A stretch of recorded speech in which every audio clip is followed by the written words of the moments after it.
ہیں، خاندانی شیعہ ہیں، دادا پردادا سے شیعہ ہیں، وزیر بھی رہے، پاکستان کی کئی پوسٹوں پہ وزارتوں میں رہے۔ پچھلے دنوں انہوں نے مجھ سے کہا کہ جی میں سجدہ نہیں رکھتا، کیونکہ نبی نے خاک پہ سجدہ، کربلا تو نبی کے بعد ہوئی ہے، تو نبی نے پھر خاک پہ سجدہ تو نہیں کیا ہوگا، وہ تو کربلا کے بعد خاک آئی ہے۔ میں نے کہا یہی آپ کی غلط فہمی ہے۔ اور اچھا اس ٹائپ کے جو لوگ ہیں نا، ان کے مزاج میں بولنا ہے، سننا نہیں ہے۔ اپنے آفسوں میں بیٹھے ہوتے ہیں، اپنے ماتحتوں کے ساتھ زیادہ رہتے ہیں، تو بول بول کر ان کو اتنی عادت ہو گئی ہے کہ وہ دوسرے بھی چپ رہتے ہیں کہ بھئی انہیں کو بولنے دو، تو وہ سننے کے تو عادی نہیں ہے۔ تو خدا کے لیے اچھا الحمدللہ اس وقت ہماری یہ پوزیشن بھی ہے کہ پاکستان کے جنرل، پاکستان کے وزراء، پاکستان کی شخصیات، تھوڑا سا دل ان کا ہمارے اوپر آیا ہوا ہے، تو ہم بھی اپنا کام پورا کر رہے ہیں۔ تو وہ کہنے لگے جی میں سجدہ نہیں رکھتا۔ تو میں نے کہا آپ شیعہ نہیں ہیں؟ کہنے لگے شیعہ ہوں، کھلا شیعہ ہوں، عزادار ہوں، ماتمی ہوں، گھر کی عزاداری ہے، خاندانی عزادار ہوں، خاندانی شیعہ ہوں، سجدہ نہیں رکھتا۔ میں نے کہا کیوں نہیں رکھتے؟ کہنے لگے نبی نے کس پہ کیا ہوگا سجدہ؟ میں نے کہا خاک پر۔ کہنے لگے کربلا تو نہیں تھی؟ میں نے کہا کربلا تھی،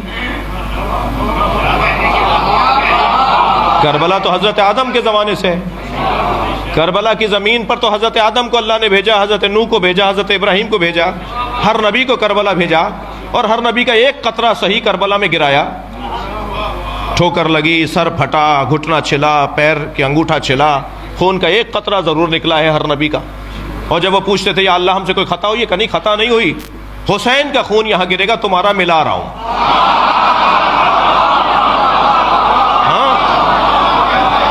تو پہلی بات تو یہ کلیئر رہے کہ کربلا امام حسین نے ڈھونڈی ہے، کربلا نے حسین کو نہیں ڈھونڈا ہے، کربلا پہلے سے تھی۔ رہ گئی بات خاک پر سر رکھنے کی، تو نبی نے خاک پر سر رکھا۔ صحیح بخاری کی روایت، صحیح مسلم کی روایت، وَجُعِلَتْ لِيَ الْأَرْضُ سُجَّدًا، اللہ نے میرے لیے خاک کو سجدگاہ بنایا ہے۔ یہ صحیح بخاری کی روایت، صحیح مسلم کی روایت۔ محدث دہلوی تو شرح صحیح بخاری کے اندر حاشیے میں لکھتے ہیں کہ جو شیعہ حضرات ٹکیا بنا کر اس پہ سر رکھتے ہیں نماز میں، سجدے میں، شیعہ حضرات جو مٹی کا ڈھیلا رکھتے ہیں، یہ نبی کی سنت پہ عمل کرتے ہیں۔ جی ہاں، صحیح بخاری کی شرح میں لکھا ہوا ہے کہ شیعہ نبی کی سنت پہ عمل کرتے ہیں۔ تو خاک پر سجدہ تو سرکار بھی کرتے تھے۔ پھر میں نے ان کو ایک مولا علی کا فرمان سنا دیا، جس کے بعد ان کا پیغام آیا کہ جی اب کلیئر ہو گیا اور اب میں سجدہ رکھا کروں گا۔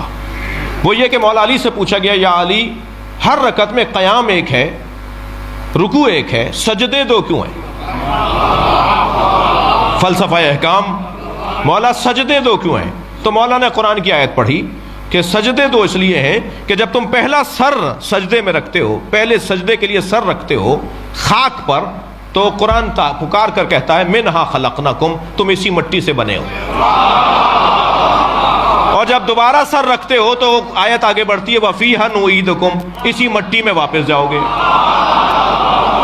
تو پہلا سجدہ تمہاری ولادت کی یاد دلاتا ہے، دوسرا سجدہ تمہاری موت کی یاد دلاتا ہے، اور دونوں سجدوں کے درمیان مختصر سا قیام ہے جسے زندگی کہا جاتا ہے۔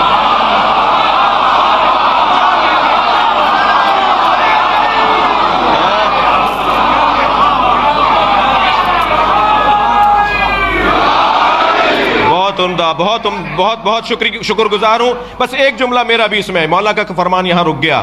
یہ جو دو سجدوں کے درمیان مختصر قیام ہے، اسے زندگی کہتے ہیں، جو استغفار پر مشتمل ہے۔ صلوات پڑھیں گے محمد و آل محمد پر۔